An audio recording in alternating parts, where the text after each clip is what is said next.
Hi, everyone. Welcome to my intuitive patterns for the month of September 2016.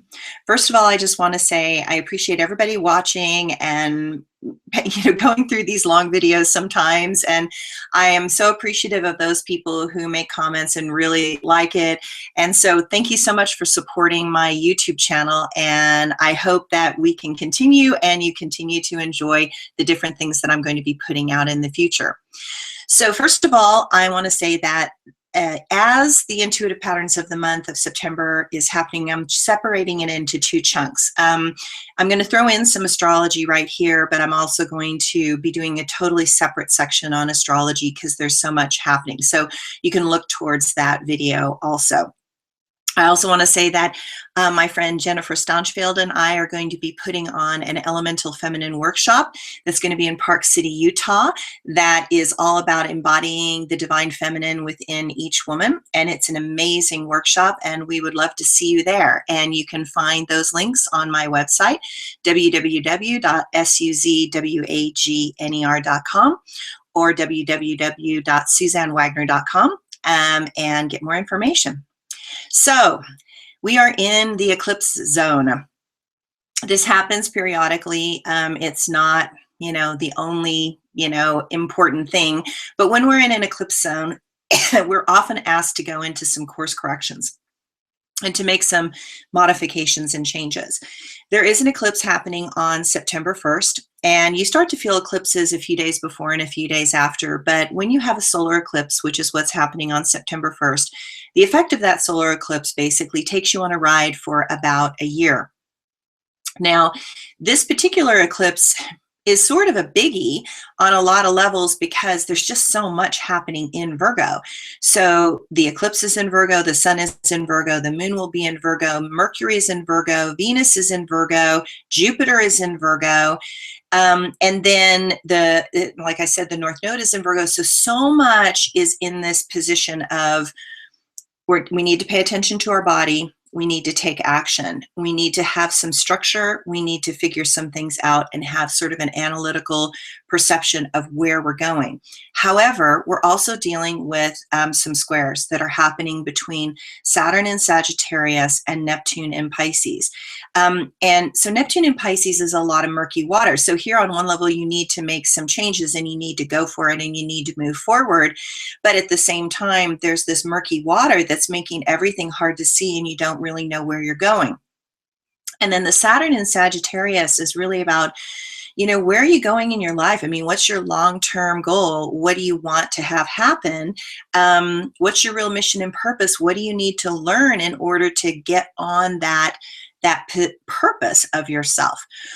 Now, we've been dealing the whole year with this draggy energy of Mars, and Mars doesn't go retrograde that much, but it went retrograde this year, and it's kind of just been slow and stagnant even when it's not been retrograde, and it kind of backed up into Scorpio and created kind of an emotional quagmire of energy that was very confusing and complicated and convoluted and distorted, as you can tell by all the politics that are happening, that were happening over the summer. But Mars is finally moving forward, and Mars finally has some footing.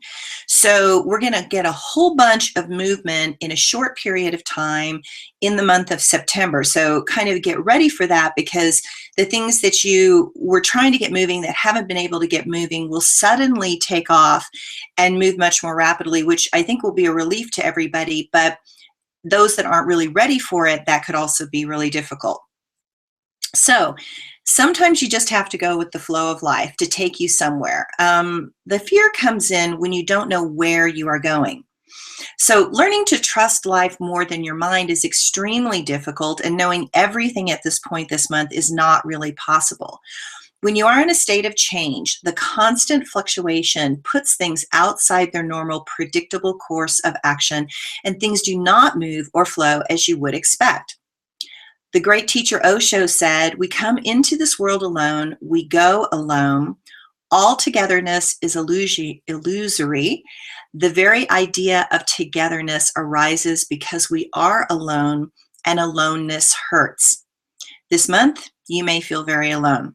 You may be feeling the lonely song of the whale calling you to another world, another time, and another place. That longing for connection is deeply penetrating your mind, and yet you seem to be surrounded by those who are deceptive and use trickery to get their way. You wish to share on a deeper level of connection, but there is that feeling that when you do that sharing, it is not fully received. Yet it is through aloneness that we attain inner harmony. What what is is because outside there is no other. There are only reflections of your inner archetypes that are trying to get your attention. Every situation we have to learn to move on with life. We cannot hold ourselves in the places of past hurts, or we become frozen, blocked, and unable to see the shifts happening around us because we are continuously reliving an emotional trauma from our past, kind of like watching a film over and over again. This pattern is very distracting and does not allow us to be in the present or see the perfection in this moment. Life can pass you by if you are holding the past as having more value than your future. Not only will it make your life very monotonous, but it will also contribute to physical illness over time.